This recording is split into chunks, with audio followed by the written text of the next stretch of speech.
안녕하세요. 한의사 박경숙입니다. 여름철이 되면 너무 덥고 그래서 땀을 많이 흘리다 보면 막 기운도 없고 많이 처지죠. 자, 이럴 때 여러분들은 무엇을 해서 드시나요? 제가 여름철 보양 음식을 몇 가지 소개해 드리기도 했지만 집에서 간단하게 끓여서 숭늉처럼 늘 드실 수 있는 그런 약 한 가지를 소개해 드리려고 합니다.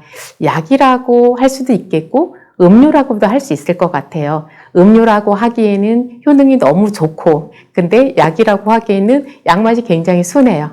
바로 생맥산입니다. 생맥산. 생은 날생, 생겨난다. 그리고 맥은 맥. 우리가 맥 짚는다 그러죠. 맥. 이렇게 준비해 놓은 것이 생맥산인데요. 생맥산의 재료는 세 가지예요. 그래서 맥문동, 인삼, 오미자 이렇게 세 가지인데요. 오늘은 그 약의 비율에 대해서까지도 제가 정확하게 말씀을 드릴게요.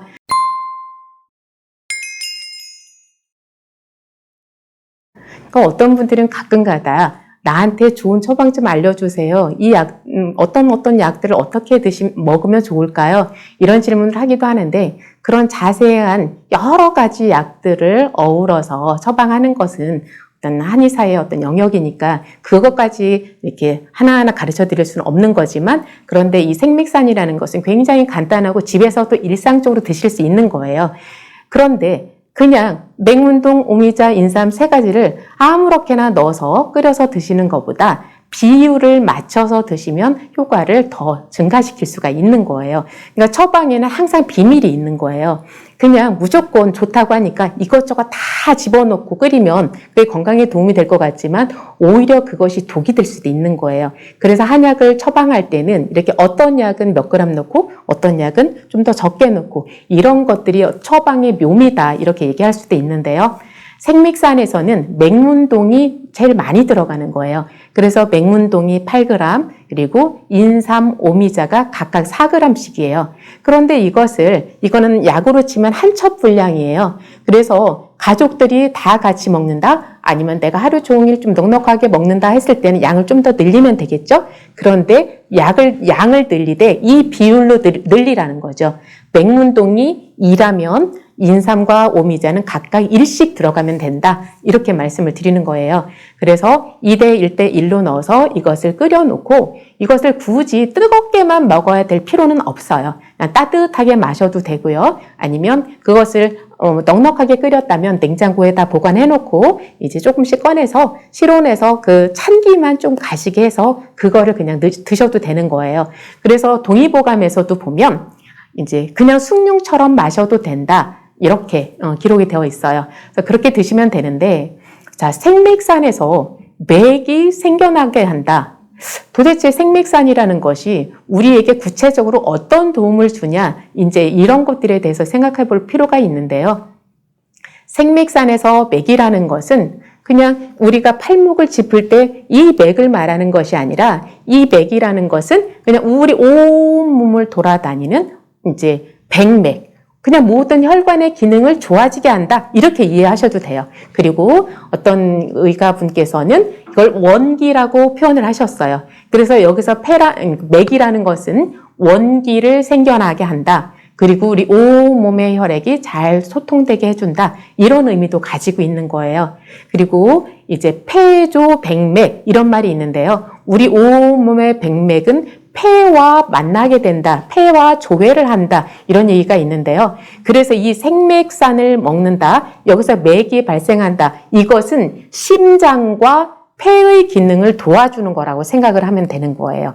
그래서 심장의 기능을 도와서 열이 위로 울체되는 것은 막아주면서 심장의 주된 기능은 우리 온몸에 혈액을 공급하는 거잖아요. 그런 기능을 도와주고 그리고 폐의 기운을 도와서 우리 온몸에 기운이 잘 소통되게 도와주는 거예요.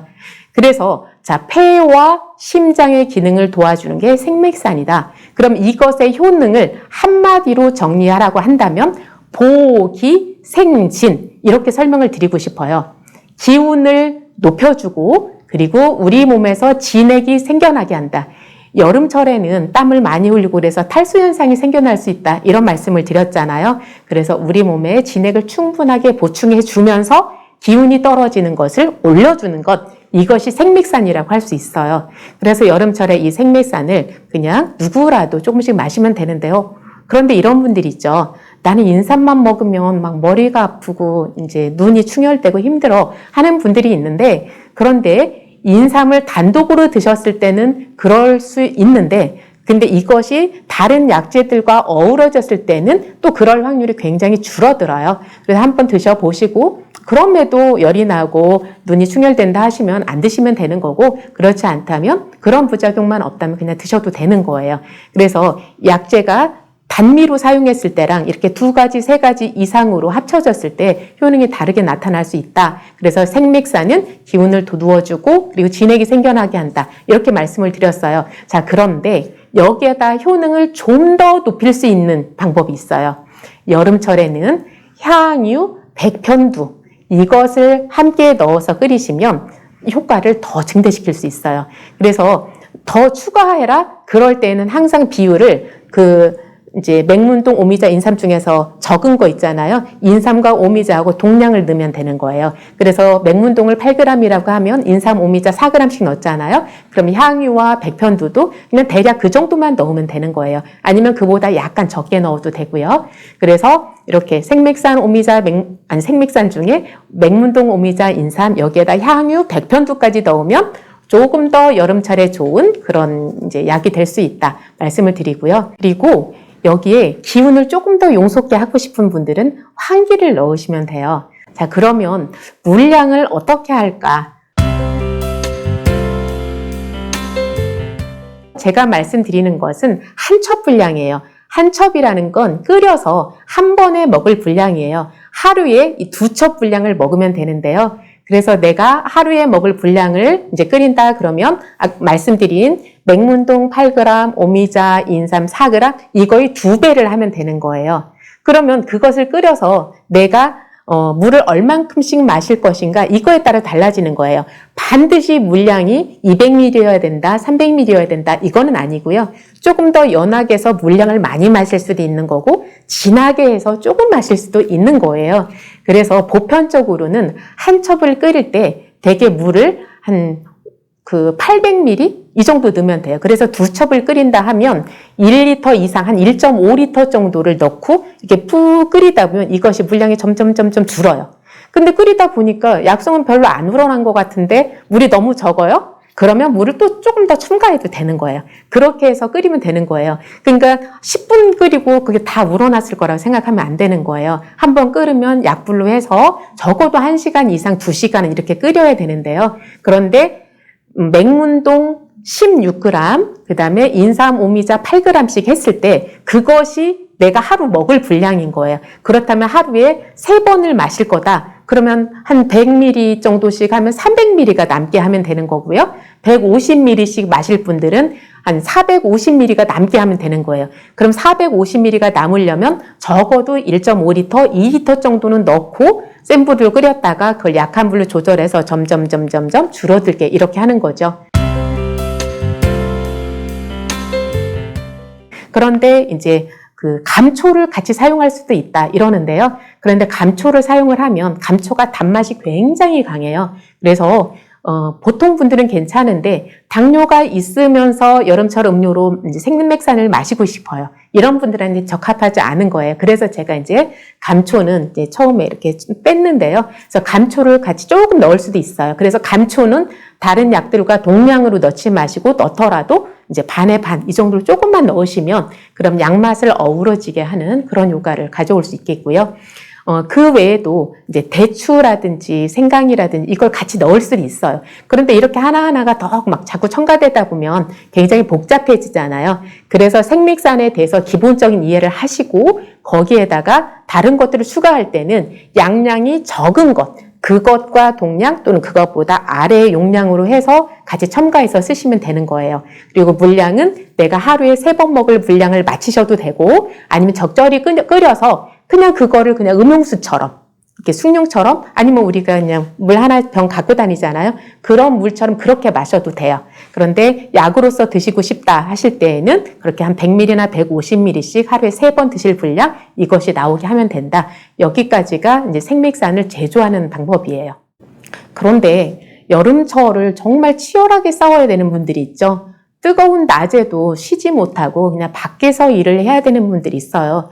그래서 그렇게 뜨거운 뭐 볕과 이제 열에 노출되다 보면 이제 일사병에 걸리기도 하고 막 그럴 수 있잖아요.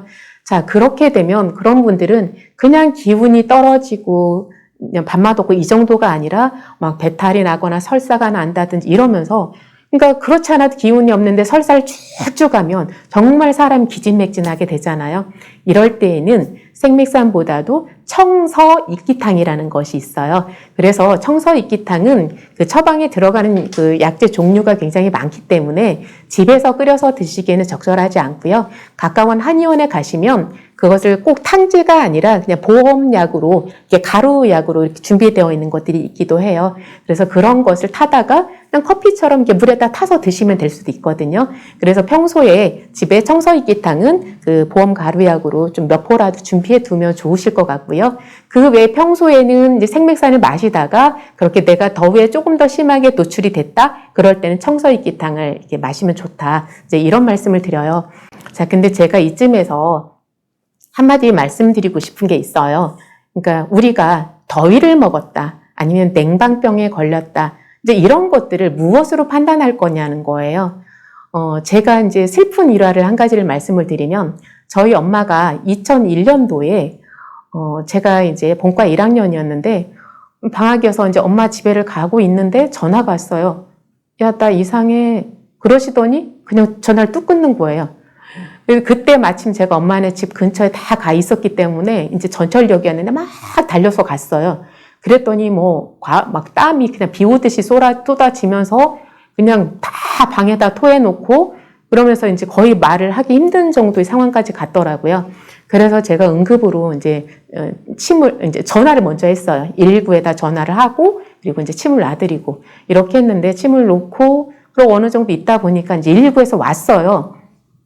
그런데 119가 구급 환자라고 해서 왔으면 제 생각에는 차를 집 앞에까지 바로 왔어야 될 것 같은데 그게 아주 좁은 골목이 아니었거든요. 그런데 저 멀리 큰 길에다 차를 세워놓고 그분이 오셨어요. 오시고서는 딱 보시더니 그냥 그러는 거예요. 이거 어르신이 더위 먹었네요. 그러시는 거예요. 그러면서 이분은 저기 멀리에다가 그 차를 세워놨으니까 더위 먹은 분들은 움직여야 된다고, 그러면서 저를 한쪽을 부축을 하래요. 엄마는 벌써 의식을 거의 잃었는데, 그래서 그분이 한쪽 팔 하고 제가 한쪽 부축하고, 사실은 부축해서 걷게 했다는 게 아니라 거의 질질 끌고 가다시피 했죠. 그렇게 해서 병원으로 이제 옮겼는데, 병원에서 더위 먹은 게 저도 알았죠. 이건 분명히 더위 먹은 건 아닌데, 이제 저는 그때만 해도 학생이었으니까 뭔지 정확하게는 알 수가 없었고요. 그랬는데 지주막하 출혈이었어요. 그러니까 뇌에서 이제 출혈이 난 거예요. 근데 뇌 출혈이냐 지주막하 출혈이냐 구분을 하는데, 지주막하 출혈이 됐는데 그런 몸을 이끌고 질질질질 100m 이상을 끌고 갔으니 출혈 범위가 훨씬 넓어진 거죠. 그래서 이제 동네 그 준종합병원에 있다가 대학병원으로 옮겨지고 대수술을 하게 된 거예요. 그러면서 이쪽 측두엽 부위랑 전두엽 부위가 움푹 패일 정도로 그렇게 깊게 흉터를 냈고, 그 후유증이 어떻게든 남을 수밖에 없는 거거든요. 그 이후로 지금 20년이 지났지만 지금에 와서도 그 후유증이 어느 정도 남아있는 거예요. 제가 그동안은 그래도 그 후유증이 극명하게 드러나지 않아서 그냥 이렇게 지내왔었는데, 이제 지금은 그 후유증이 굉장히 심각하게 이제 발현이 되고 있는 상황이에요. 자, 여러분들에게 드리고 싶은 말씀은, 내가 정말 더위를 먹어서 그런지 다른 질병인지 이것을 너무 함부로 판단하지 마시고, 더군다나 그게 구급대원일 경우에는 특히 더 그렇다고 생각해요. 저는 그때 그분이 굉장히 원망스러워요. 그런데 이미 지난 일이니까 그냥 마음에서 그냥 용서하면서 넘어가자, 이제 이렇게 하고 넘어가고는 있지만, 그런 분들이라면, 내가 중요한 결정을 내려야 하는 분들이라면, 그리고 내 가족이라면, 그럴 때 그냥 쉽게 판단하지 마시고, 내가 판단할 수 없으면 반드시 병원이나 한의원이나 이렇게 내원하셔서 그렇게 판단을 하시고, 거기에 맞는 적절한 조치를 하는 것, 이것이 중요하다, 이렇게 생각이 돼요. 그래서 제가 여름철에 그 원기를 복돋고, 그리고 우리가 탈수되는 걸 막아주는 진액이 생긴다고 하죠. 생진. 이렇게 되는 이런 보양하는 약을 이제 설명을 드리지만, 그렇다고 해서 굉장히 심한 상태에 있는 분들에게까지 이걸로만 이렇게 해결하려고 하지는 말라. 그거는 무모한 거예요. 그렇지 않고 우리가 일상적으로 생활하실 수 있는 분인데 거기에서 조금 더 지쳐있다. 이럴 때에는 이렇게 생맥산이라든지 청설기탕 이것을 활용하는 것이다. 제가 여기까지 오늘 말씀을 드리고 싶어요. 자, 정리할게요. 생맥산은 어디에다 작용한다? 청심보폐. 심장과 폐에 작용을 해서 우리 온몸의 진액을 보충해주고 혈액이 잘 돌게 하면서 기운을 돋구어준다. 그래서 익기생진 두 개를 기억했으면 좋겠어요. 청심보폐 그리고 익기생진 이렇게 두 가지를 기억하면 생맥산에 대해서 포괄적으로 다 이해하고 있는 거라고 할 수 있을 것 같아요. 별로 어렵지 않죠? 생맥산 끓여서 이렇게 드시면서 더운 여름을 힘차게 지나갈 수 있기를 바라겠습니다.